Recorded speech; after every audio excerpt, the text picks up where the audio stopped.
Sebetulnya kalau yang lebih etis itu paling tidak bisa bertemu face to face, ketemu langsung dengan saya, supaya saya bisa tahu yang akan dibicarakan apa, tanggal berapa, saya ada waktu atau tidak mengetahui. Paling tidak yang penting tadi harusnya bertemu.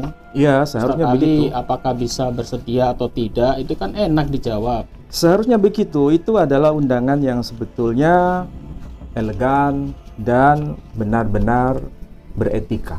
Tiba-tiba muncul di medsos. Saya juga kaget. Judul sudah ditetapkan, tanggal sudah ditetapkan tanpa konfirmasi kepada saya sebagai narasumber. Bahkan tadi saya lihat ada foto meja Ustadz Ali, ada namanya lagi. Nah, itu kan juga sangat tidak etis karena saya juga tidak ada jawaban. Bersedia atau tidaknya. Saya tidak mengatakan bersedia atau tidak bersedia. Sampai hari ini, tadi pagi pun tidak ada apapun informasi. Tiba-tiba ada framing seperti itu. Ya, orang yang mau berpikir cerdas, mau memperhatikan persoalan, mesti tahu apa yang sedang dilakukan dan apa yang sedang terjadi.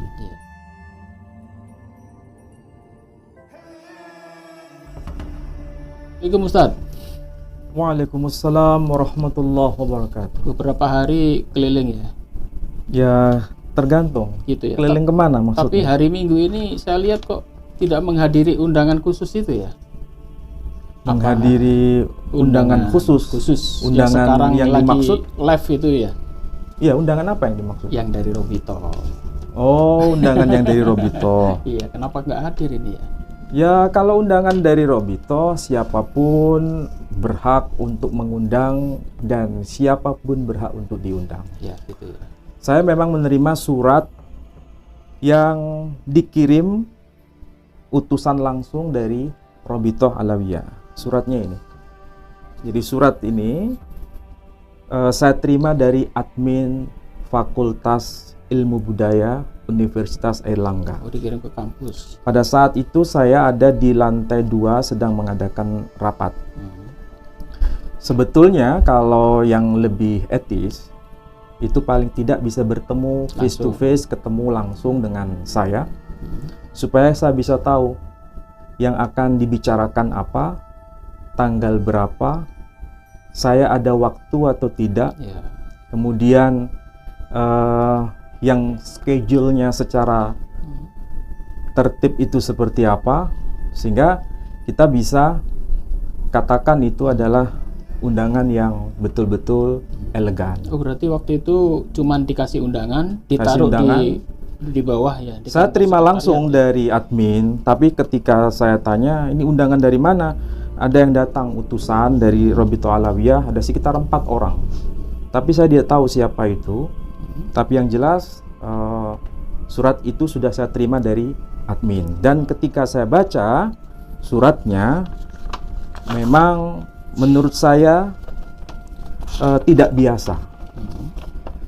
Karena kalau surat itu secara resmi seharusnya ada penanggung jawab pelaksanaan acara. Tapi yang saya terima bentuknya seperti ini.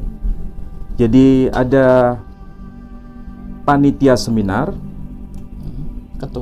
ketua dan sekretaris, tanpa ada pihak yang bertanggung jawab atas pelaksanaan dalam hal ini ketua seminar ini. Padahal ini kan seharusnya Robito Alawiyah organisasi besar. Kalau undangan RT, ke-RT-an atau jangan gitulah, kewarganegaraan seharusnya kan ada ketua RT mengetahui dan ketua RW juga mengetahui. Paling tidak yang penting tadi harusnya bertemu. Iya, seharusnya begitu. Apakah bisa bersedia atau tidak, itu kan enak dijawab. Seharusnya begitu. Itu adalah undangan yang sebetulnya elegan dan benar-benar beretika. Ini juga susunan acara tidak teknis. Ada, hanya 1 lembar surat tanpa ada struktur acara apa acara yang akan dilaksanakan. Tiba-tiba muncul di medsos. Saya juga kaget. Judul sudah ditetapkan, tanggal sudah Iya. ditetapkan tanpa konfirmasi kepada saya sebagai narasumber. Bahkan tadi saya lihat ada foto meja Ustadz Ali, ada namanya lagi. Nah, di itu framing. kan juga sangat tidak etis karena saya juga Tidak ada jawaban. tidak ada ya. jawaban. Bersedia atau Saya tidaknya. tidak mengatakan bersedia atau tidak bersedia. Iya. Seharusnya kalau yang lebih etis itu ya harus ada komunikasi minimal by phone, Ya. kemudian diteruskan dalam bentuk surat menyurat secara resmi. Seharusnya begitu. Surat undangan bagaimanapun yang saya terima sebagai narasumber begitu. Harusnya kalau acara besar seperti itu paling tidak ketuanya bisa telepon Ustadz Ali langsung. Teknisnya seperti apa, naik apa ke Surabaya, soalnya di jaraknya jauh dari Surabaya ke Karena Jakarta. saya telah menerima surat ini secara langsung, saya kemudian konsultasi kepada pimpinan di fakultas saya.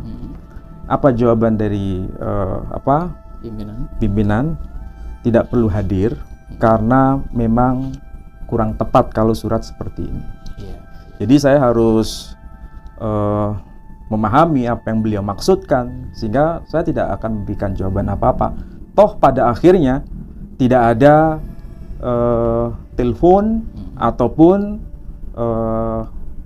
undangan secara resmi Iya. menjelang pelaksanaan acara. Sampai hari ini, tadi pagi pun tidak ada apapun informasi. Tiba-tiba ada framing seperti itu. Ya, orang yang mau berpikir cerdas, mau memperhatikan persoalan, mesti tahu apa yang sedang dilakukan dan apa yang sedang terjadi. Iya. Kalau saya datang, itu kan seharusnya saya tidak mewakili pribadi. Saya mewakili institusi. Iya. Karena surat ini datang Ke kampus. langsung ke institusi. Iya. Sementara kalau saya duduk di sana, sedangkan yang sedang berbicara itu tidak mewakili institusi Robito Alawiyah, apakah ini sesuatu yang bisa dianggap wajar? Kan tidak tepat. Soalnya struktur acara juga tidak disebutkan mau bicara Tidak dengan ada. siapa nanti di sana. Jadi ya saya anggap sekedar info saja. Jadi seperti orang kirim WA ya, mau peduli datang atau enggak, pokoknya udah saya Ya kirim. seperti itu. Dan Mas. ada yang lupa Pak Edi. Iya. Profesor Titik Puji Astuti. Oh, yang tadi bicara. Ya, yang beliau berbicara dalam konteks filologi itu bagus sebetulnya untuk membuka cakrawala bagaimana filologi itu punya peran Ya. dalam keilmuan, terutama dalam persoalan pembahasan manuskrip. Ya. Apapun manuskrip itu. Kalau bicara mengenai nasab itu kan bagian dari teks, sedangkan teks itu ada di dalam manuskrip. Jadi manuskrip itu tentu saja ini penting dipelajari oleh semua. Tetapi ada spesifikasi. Ada teks Arab, siapa yang punya kemampuan di situ. Ada teks Jawa, siapa yang punya kemampuan di situ. Dan dari situlah kita bisa paham spesifikasi keahlian kita masing-masing. Tapi minimal yang disampaikan itu sangat oke, dan itu membuka cakrawala bagi mereka yang ingin tahu apa itu peran filologi. Oh, ini Profesor Titik Puji Astuti ini Ya. satu jurusan ya berarti ya. Bukan satu jurusan, ini satu komunitas yang disebut Masyarakat Filologi. Pernaskahan Nusantara. Oh. Saya akrab dengan beliau juga. Oh, begitu ya. Akrab juga. Oh, sering Dan ketemu. besok tanggal 17 September, beliau juga sebagai narasumber di kampus saya, Oh, Universitas Airlangga, Iya, untuk bicara soal filologi juga. Oh, berarti Profesor Titik nanti ke Iya. Surabaya ketemu dengan Ustadz Ali. Tanggal 17 September. Dan itu mengundang beliau Iya, itu lebih dari 2 bulan yang lalu. Nah, Sudah ada itu, konfirmasi, iya. kemudian temanya ini dan sebagainya. Dan itu yang mengundang instansi resmi. Iya, betul. Jadi cara mengundang itu seharusnya ada etika. Etika. Apalagi ini orang profesor, meskipun Ustadz Ali nggak harus ditinggi-tinggikan ya. Pokok minimal itu prosedurnya dilalui lah, ya. Tidak lempar undangan begitu saja. Baiklah, saudara-saudaraku sekalian, itu tadi sekedar info ya. Karena tadi pagi lagi live dan rame, saya dapat kiriman tadi baru sore ini ya. Ada kiriman meja, ada tulisan Profesor Ustadz Ali tapi kosong. Baiklah, pada malam hari ini kita akan membahas sebuah tema.